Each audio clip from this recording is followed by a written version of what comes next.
Saúdo a todos na paz do Senhor Jesus. Irmãos, vamos dar continuidade na nossa meditação na Santa Palavra de Deus. E hoje nós estamos meditando no último capítulo do livro de Atos, né? Que é o capítulo de número 28, né? E o título da mensagem é Paulo em Malta, né? E que diz o seguinte, né? Vou pegar aqui o finalzinho do capítulo 27, né? Porque ele tem tudo a ver com o 28 aqui nessa sequência aqui, né? Glória a Deus, aleluia, Jesus. E levantando as âncoras, deixaram ir ao mar, largando também as amarras do leme. E alçando a vela maior ao vento, dirigiram-se para a praia. Dando, porém, num lugar de 2 mares, encalharam ali o navio. E fixa a proa ficou imóvel, mas a polpa abria-se com a força das ondas. Então a ideia dos soldados foi que matassem os presos para que nenhum fugisse escapando a nado. Mas o centurião, querendo salvar a Paulo, lhes estorvou este intento e mandou que os que pudessem nadar se lançassem primeiro ao mar e se salvassem em terra. E os demais, uns em tábuas e outros em coisas do navio. E assim aconteceu que todos chegaram à terra a salvo. Paulo em Malta. E havendo escapado então, souberam que a ilha se chamava Malta. E os bárbaros usaram conosco de não pouca humanidade, porque acendendo uma grande fogueira, nos recolheram a todos por causa da chuva que caía e por causa do frio. Aleluia, Pai, louvado seja Deus. E havendo Paulo ajuntado uma quantidade de vides e pondo-as no fogo, uma víbora, fugindo do calor, acometeu a mão. E os bárbaros, vendo-lhe a víbora pendurada na mão, diziam uns aos outros: certamente este homem é homicida, visto como escapando do mar, a justiça não o deixa viver. Aleluia, Pai, louvado seja Deus. Mas sacudindo ele a víbora no fogo, não padeceu nenhum mal. E eles esperavam que viesse a inchar ou a cair morto de repente. Mas tendo esperado já muito e vendo que nenhum incômodo lhe sobrevinha, mudando de parecer, diziam que era um Deus. Aleluia, Pai, louvado seja Deus.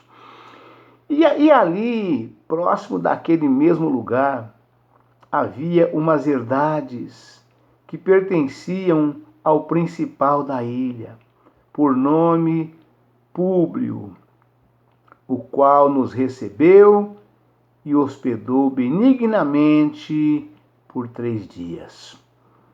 Aconteceu estar de cama e enfermo de febres e disenteria o pai de Públio, que Paulo foi ver e, havendo orado, pôs as mãos sobre ele e o curou. Feito, pois, isto, vieram também ter com ele os demais que na ilha tinham enfermidades e sararam. Aleluia, Pai. Os quais nos distinguiram também com muitas honras e, havendo de navegar, nos proveram das coisas necessárias. Aleluia, Pai.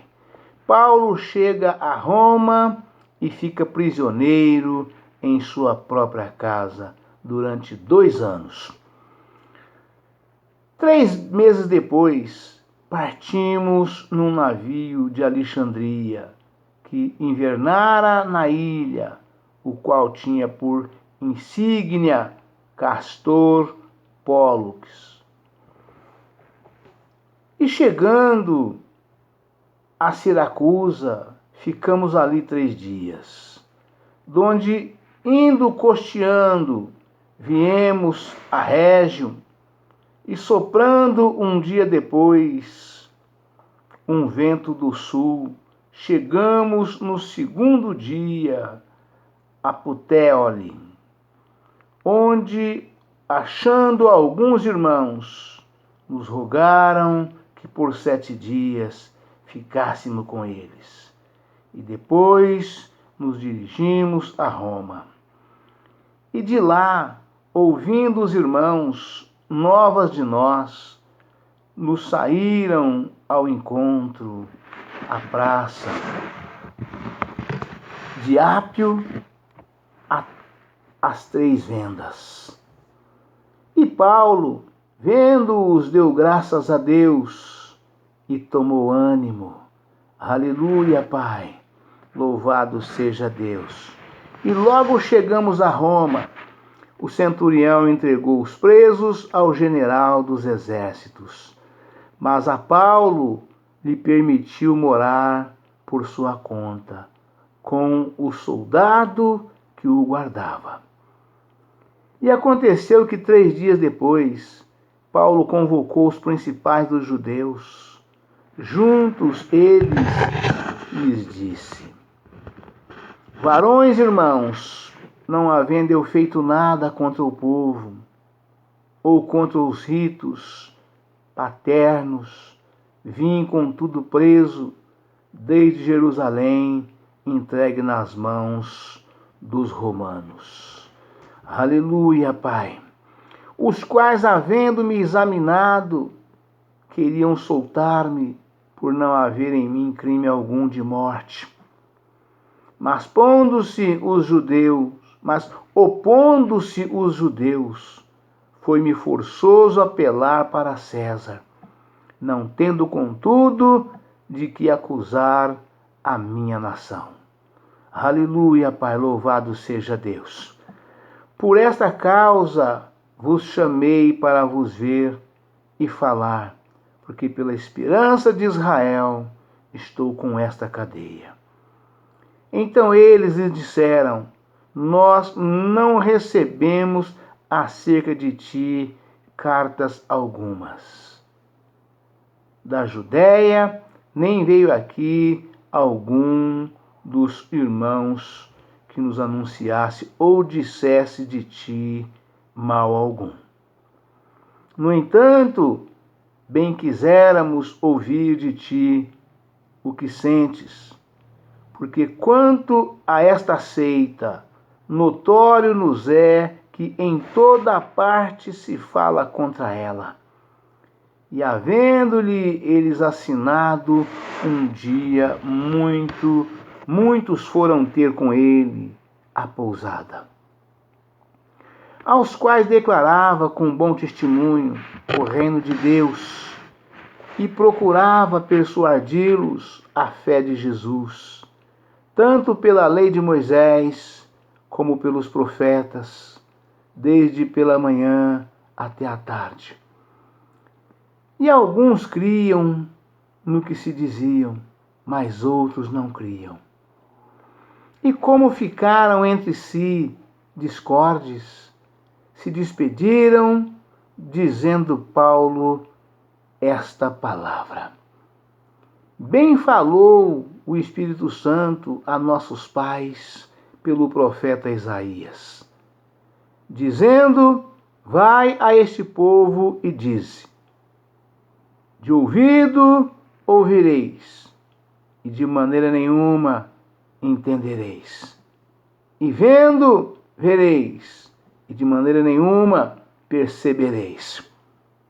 Porquanto o coração deste povo está endurecido, e com os ouvidos ouviram pesadamente, e fecharam os olhos, para que nunca com os olhos vejam, nem os ouvidos ouçam, nem do coração entendam, e se convertam, e eu os cure. Aleluia, Pai, louvado seja Deus. Aleluia, Pai. Seja-vos, pois, notório que esta salvação de Deus é enviada aos gentios, e eles a ouvirão. Aleluia, Pai. E havendo ele dito isto, partiram os judeus, tendo entre si grande contenda. Aleluia, Pai. E Paulo ficou 2 anos inteiros na sua própria habitação, que alugara, e recebia todos quantos vinham vê-lo, pregando o reino de Deus e ensinando com toda a liberdade as coisas pertencentes ao Senhor Jesus Cristo, sem impedimento algum. Amém, irmãos? Glória a Deus, aleluia, Jesus. Então nós vemos aqui, irmãos, que Paulo, chegando a Roma, onde ele era destinado, a Augusto César, não tinha nada sobre o preso Paulo. Ou seja, os que o enviaram para Augusto César, ou para César Augusto, da forma que ele tinha pedido, aquilo que o rei Agripa ali conferenciando com Festo, dizendo, se este não tivesse apelado a César, bem poderia liberar esse homem.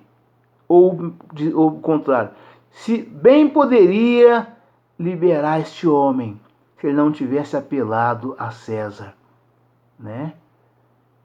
Porque não viram em Paulo crime algum, lá em Cesareia, para que ele pudesse, ser condenado conforme queria o povo de Jerusalém,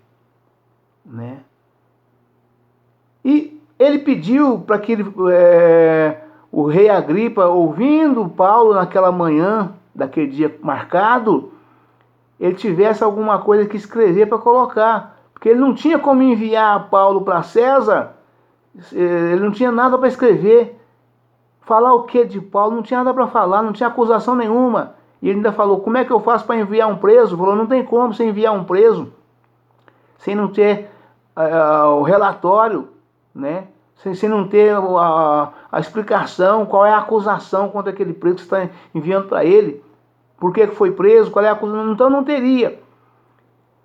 E o que aconteceu? Embarcaram Paulo, enviando Paulo a César, mandando preso, mas nada escreveram sobre isto. Não tinha do que acusar. Toda aquela comitiva entregou ao centurião, Paulo algemados, e Paulo foi até chegar em Roma, onde estaria nas mãos de César. Viagem longa que demorou vários meses para poder chegar navegando, naufrágios, picado de cobra, muita coisa de ruim aconteceu, e chegaram todos são e salvos, da forma que Deus prometera a Paulo em revelação. E chegando lá, todos os presos que foram entregues, foram entregues ao general dos exércitos lá quando chegou em Roma, Mas Paulo, olha o que é a mão de Deus sobre os seus servos. Mas Paulo não chegou nem a ser entregue, porque Paulo, não tinha acusação contra Paulo, não tinha nada sobre Paulo, zero, Aí ele permitiu que Paulo ficasse, alugasse uma casa e ficasse morando em sua própria casa, aguardando com o policial que o acompanhava, vigiando, mas na sua própria casa. Esse policial, com toda certeza, tornou um dos seus maiores amigos, se converteu a Cristo e ficou com ele ali um tempo determinado. Ficou preso durante 2 anos e nada aconteceu. Eu creio que a partir daí esse policial recebeu ordem para voltar para casa e pronto, acabou, dos seus chefes, Então, de modo que aí Paulo chegou, aí a casa de Paulo tornou-se um grande ponto de pregação, porque todos iam ter com Paulo ali, E nós vimos aqui, anteriormente, aqui as coisas que Deus usando Paulo, também de forma extraordinária ali na ilha, né, onde chegaram, a ilha de Malta, né, a ilha conhecida como Ilha dos Bárbaros, chamada Malta, né.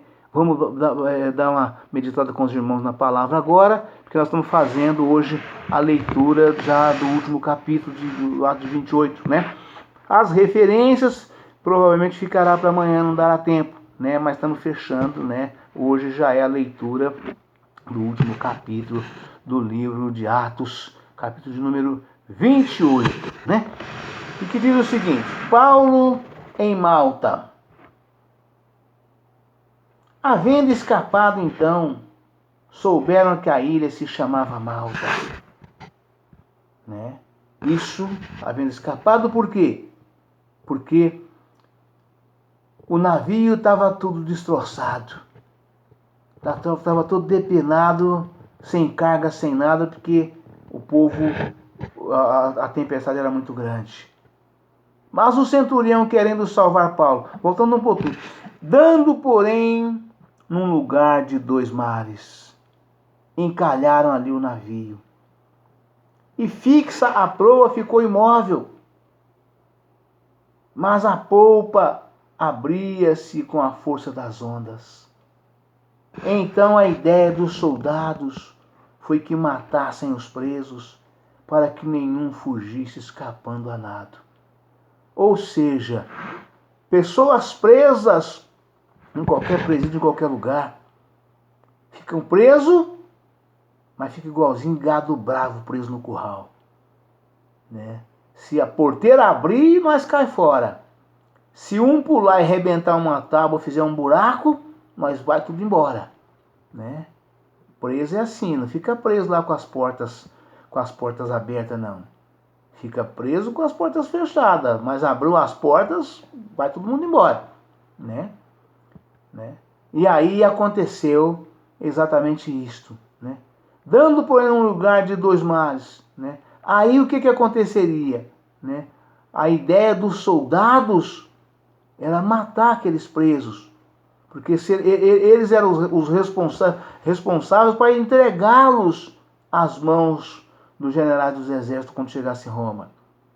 Estava sob a responsabilidade deles, dos soldados que eram comandados pelo centurião, né? Mas então a ideia dos soldados já foi de imediato chegar para o centurião: vamos matar esse povo, porque com esse navio aqui do jeito que está, né, esse povo vai voar tudo dentro d'água, vai tudo embora, não tem como segurar esse povo, não. O navio está tudo destroçado, né? Só que aí o que o centurião fez, né? Usado por Deus, evidentemente, querendo salvar Paulo, não permitiu que os presos fossem mortos, embora seria um recurso já usado, né, com frequência, né? Quer dizer, então daí isso me fez lembrar, inclusive, irmãos, né,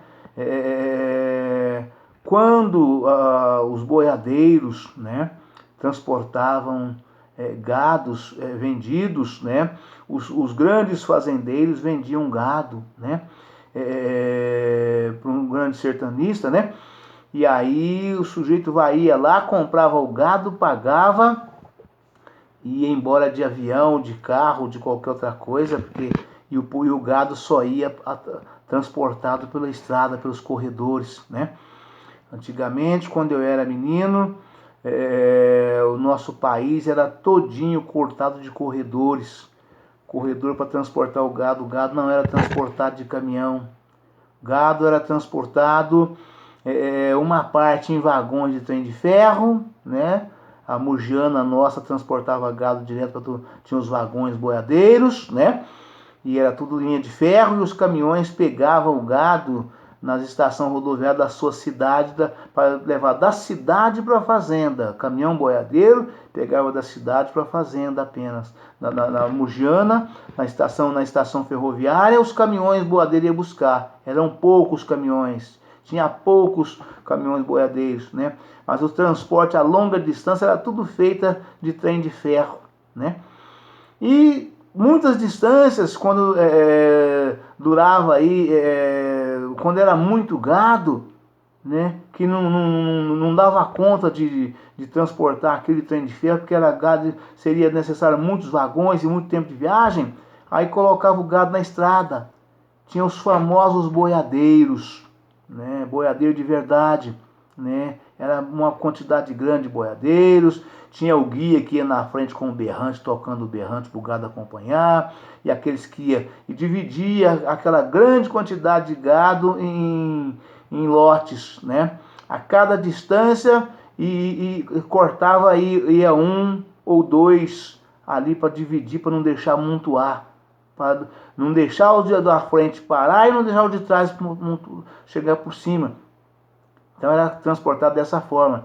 E durante aquele período que era transportado, se algum animal morresse no caminho ou fosse abatido porque não pudesse andar, era necessário cortar a marca, cortar o couro da marca para poder levar para entregar para o dono do gado quando chegasse lá, para provar que o animal estava morto. Não tinha câmera para fotografar, não tinha nada. Bastava levar a marca ou a orelha, né? Ou marcas onde tivesse a marca e também a orelha do animal, né? Uma, duas orelhas e assim era feito, né? Para entregar, né? Cortava a ponta da vassoura do rabo, cortava a marca, cortava as orelhas e levava, estava resolvida a questão daquele animal que tinha perdido no caminho, né?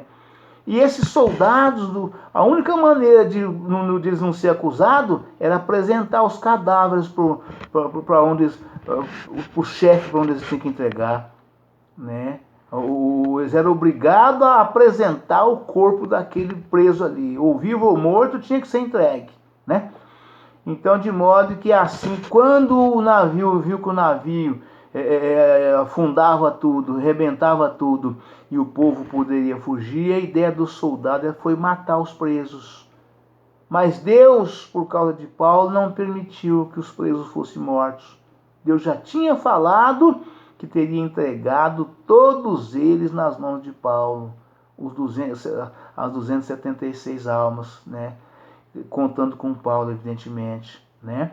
E aí o centurião, que era o chefe dos soldados, não deixou, não permitiu e autorizou aqueles que souberem nadar, pula na água e nada da distância que estava encalhado para chegar aonde tinha a ilha, onde era a ilha de Malta, que era a terra para chegar. A palavra de Deus não afirma que distância que era, que eles tiveram que nadar, não fala se foi 50 metros, se foi 100 metros, ou 500 metros, ou 1 quilômetro, ou uma milha, não fala quanto foi, né? Mas aqueles que sabiam nadar voaram nado e foram a nado. Os outros foram em tábuas e objetos do navio para poder chegar até lá. E assim todos chegaram são e salvos na ilha, né? Todos chegaram são e salvos na ilha, né? E a palavra que afirma: mas o centurião, querendo salvar a Paulo, lhes estorvou este intento e mandou que os que pudessem nadar se lançassem primeiro ao mar e se salvassem em terra. E os demais, uns em tábuas e outros em coisas do navio, e assim aconteceu que todos chegaram à terra salvo, né? Havendo escapado então, souberam que a ilha se chamava Malta. E os bárbaros usaram conosco de não pouca humanidade, porque acendendo uma grande fogueira, nos recolheram a todos por causa da chuva que caía e por causa do frio. Ou seja, o povo daquela ilha era chamado os bárbaros. E o nome da ilha era Malta, né? E ali eles sobreviveram entrando naquela ilha, né? Glória a Deus e aleluia Jesus.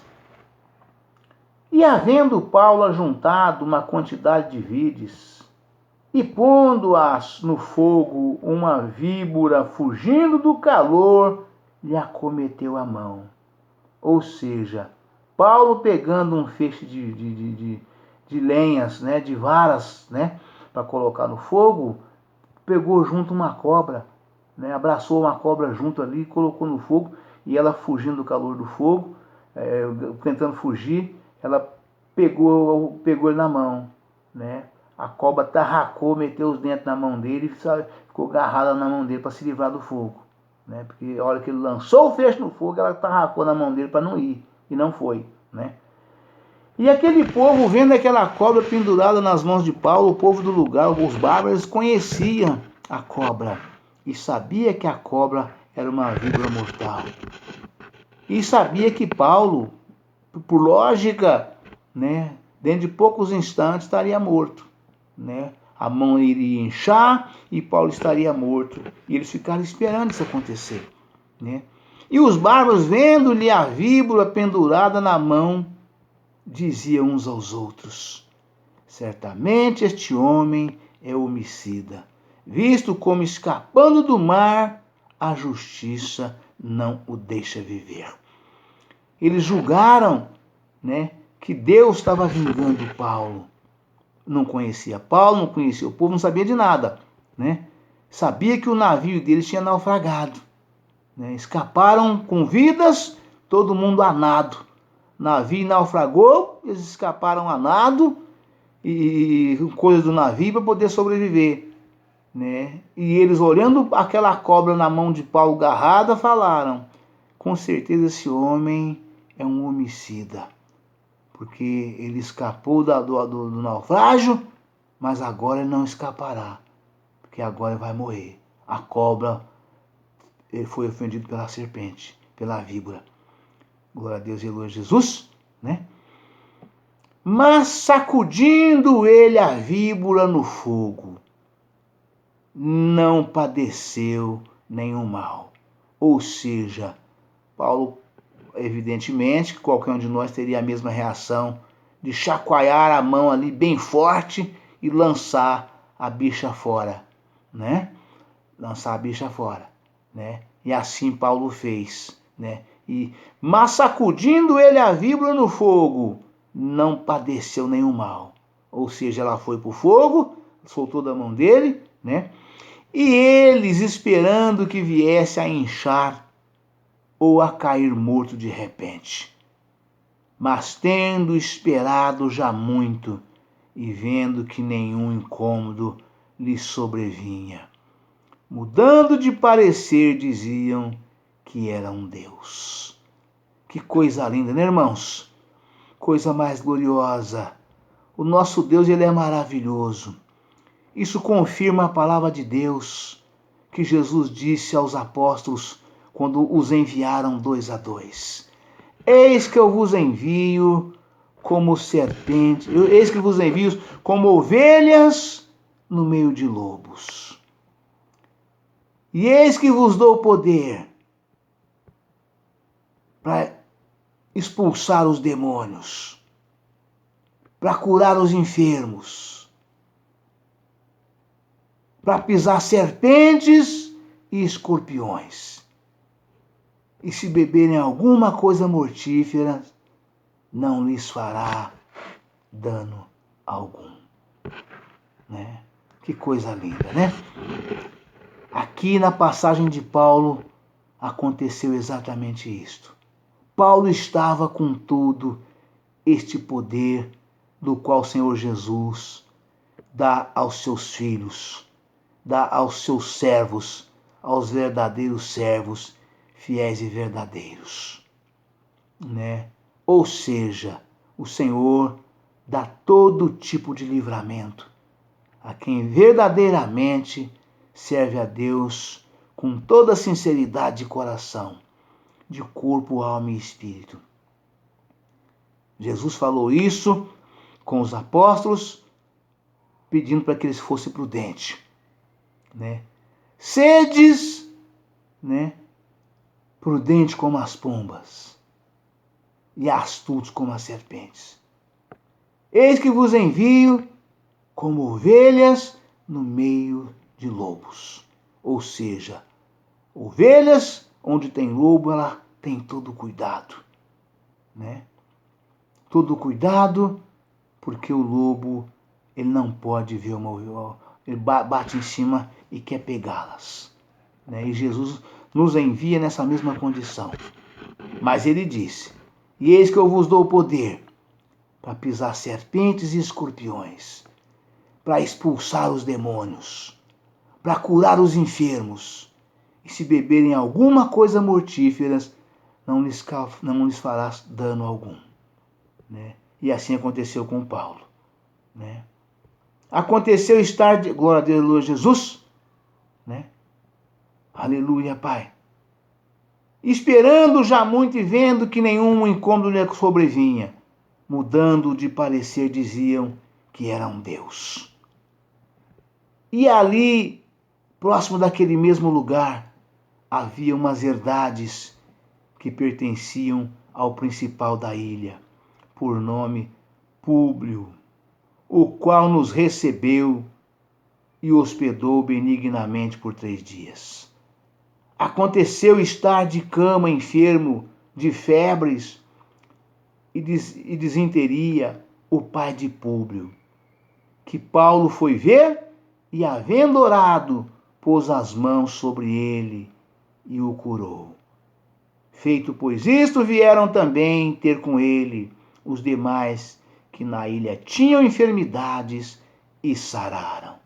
Aleluia, Pai, louvado seja Deus, os quais nos distinguiram também com muitas honras e, havendo de navegar, nos proveram das coisas necessárias.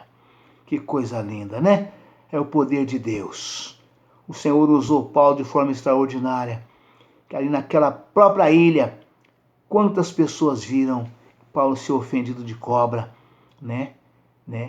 Achavam que morreria, achavam que era um criminoso, que Deus estava vingando Paulo por algum crime cometido. E vendo que Paulo o local da mordida da cobra não sarava, não inchava, e Paulo não morria. Mudar de ideia, mudar o pensamento, o intento dos seus corações. Falaram que Paulo era um Deus, né?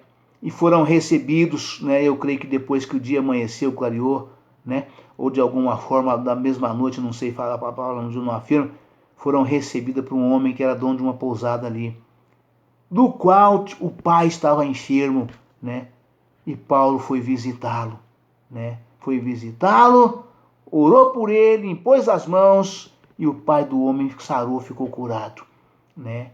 E ali ficaram ali cerca de 3 meses com ele, né? Depois, partindo dali novamente para seguir viagem, foram supridos de todo bens, de sorte de bens, para que pudesse viajar em paz pelas mãos do Senhor Jesus.